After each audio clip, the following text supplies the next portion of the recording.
Bienvenue dans l'Esprit d'Actu, je reçois aujourd'hui Eric Berlinghen et Najib Azergui, tous les deux membres de l'Union démocrate des musulmans de France.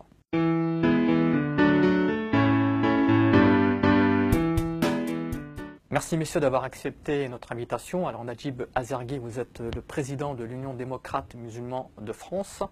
Et vous, Eric Berlinghen, vous êtes le porte-parole. Alors ce parti a été créé en 2012 et ce parti se définit avant tout comme étant foncièrement laïque. Tout à fait, effectivement.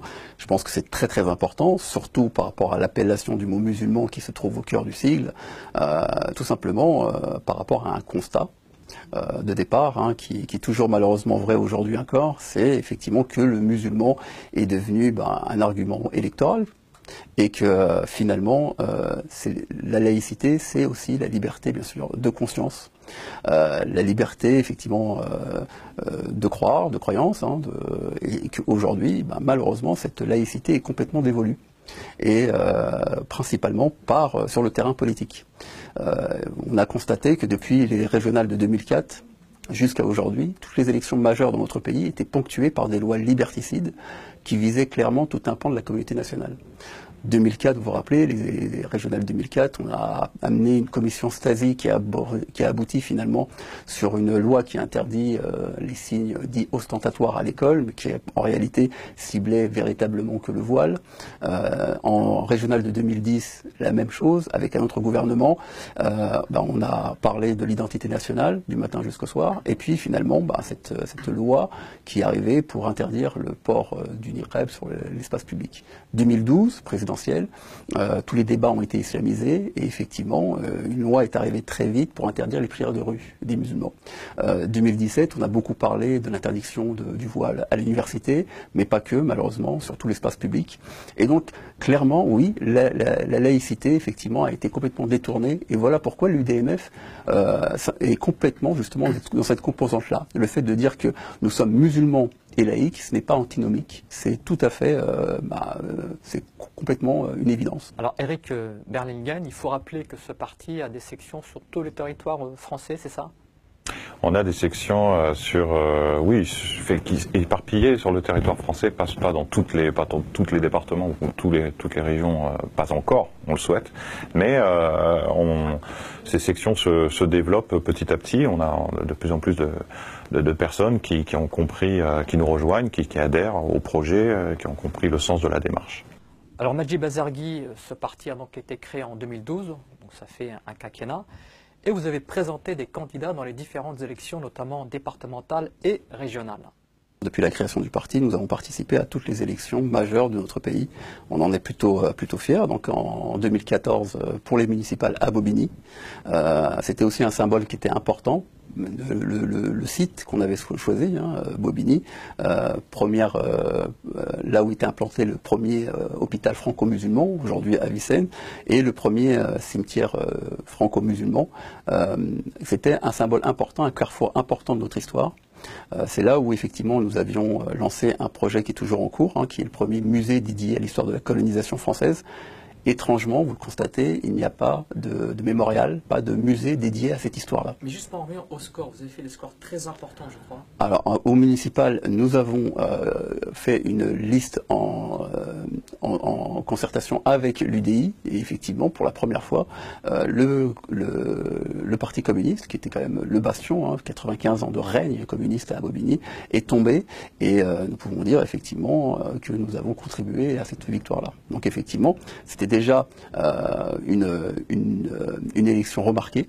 Et par la suite, et les départementales, où il y a eu quand même beaucoup de bruit, parce que vous vous rappelez que toute la classe politique s'était quand même mobilisée contre notre parti. Le Figaro titrait l'UDMF, le parti qui fait trembler la classe politique, alors que nous n'étions même pas encore à l'hémicycle. Et puis effectivement, les régionales en 2015, avec des scores très intéressants, en tout cas très encourageants, notamment à Mantes-la-Jolie, où nous avions fait 6%, battant même les Verts pour cette première élection. Donc avec des moyens humains et matériels très limités, donc un très bon indicateur. Les présidentielles, nous avons candidaté avec justement notre candidat Kamel Messaoudi, qui est issu de Mayotte, donc aussi un symbole des territoires considérés encore comme des colonies, malheureusement aujourd'hui. Donc en 2017, nous voulions simplement remonter ces incohérences, montrer qu'un Kamel Messaoudi, en 2017, peut être effectivement le président de tous les Français, et il peut être tout à fait membre d'un parti démocrate musulman. Alors Éric Berlingen, vous êtes candidat dans la première circonscription de l'Essonne. Vous êtes candidat face à Manuel Valls, c'est donc pour vous une motivation supplémentaire? Oui, c'est une motivation supplémentaire, en plus de celle d'être présent évidemment aux élections, ce qui est logique pour notre parti, d'autant que c'est face à Manuel Valls, oui, qui pendant 5 années n'a eu de cesse de véhiculer l'idée que d'être de confession musulmane et être, comment dire, de confession musulmane et citoyen tout simplement français, merci Najib, n'était pas compatible. Voilà, donc quelqu'un qui a instrumentalisé un discours sur le rejet de l'autre.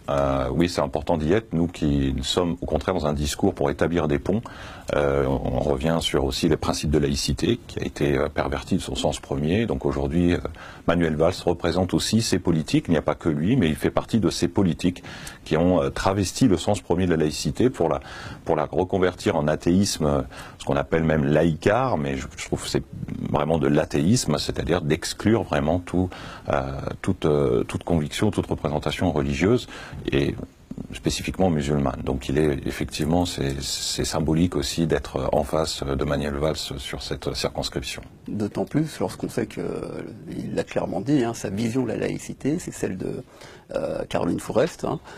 Donc quand on voit effectivement que normalement, lorsqu'on parle de laïcité, on pourrait reprendre par exemple Aristide Briand. Bon, là d'accord, je pense qu'on voit bien que les codes ont complètement changé, que finalement la laïcité va mal, que finalement notre pays va mal. Lorsqu'on entend Manuel Valls dire il n'y a pas si longtemps que ça que le voile qui est interdit aux femmes d'être ce qu'elles sont doit être pour la République un combat essentiel. Je trouve que ce genre de discours en 2017 est extrêmement grave. Il faut simplement se rappeler que il n'y a pas très longtemps, il le disait, et d'ailleurs tant mieux, que les compatriotes de confession juive peuvent porter avec fierté leur kippa. Donc c'était déjà un signe plutôt courageux, lorsqu'on sait qu'il n'y a pas si longtemps finalement dans l'histoire de la France, les juifs ne pouvaient pas porter tranquillement, on va dire, la kippa. Aujourd'hui, le combat doit continuer, et je pense que ce qu'on attend d'un représentant politique, c'est le courage. Et le courage de dire que les femmes qui ont fait le choix de porter le voile peuvent le faire effectivement avec fierté et qu'elles n'ont pas à rougir et que aussi celui qui touche à un musulman touche également à la France. Ce genre de posture, ce genre de position effectivement aujourd'hui fait défaut. Et donc dans cette absence de proposition, dans cette absence de courage, nous sommes aujourd'hui ceux qui essayons effectivement d'incarner ce renouveau. Najib Azergui, vous êtes candidat dans la première circonscription de Seine-et-Marne. Tout à fait. Alors c'est la première circonscription, c'est le chef-lieu du département, donc c'est également stratégique, c'est très important. 23 communes, 71 000 inscrits, donc effectivement c'est une campagne qui est importante. Nous accompagne durant ces élections, il y a également sur le département des Hauts-de-Seine Abdelmajid Aoudla et Sandra Forastier, qui sont sur la première circonscription également. Nous avons également Khalid Bajouj, qui est sur la première circonscription du Loiret, qui est également aussi quelque chose de très très important pour nous.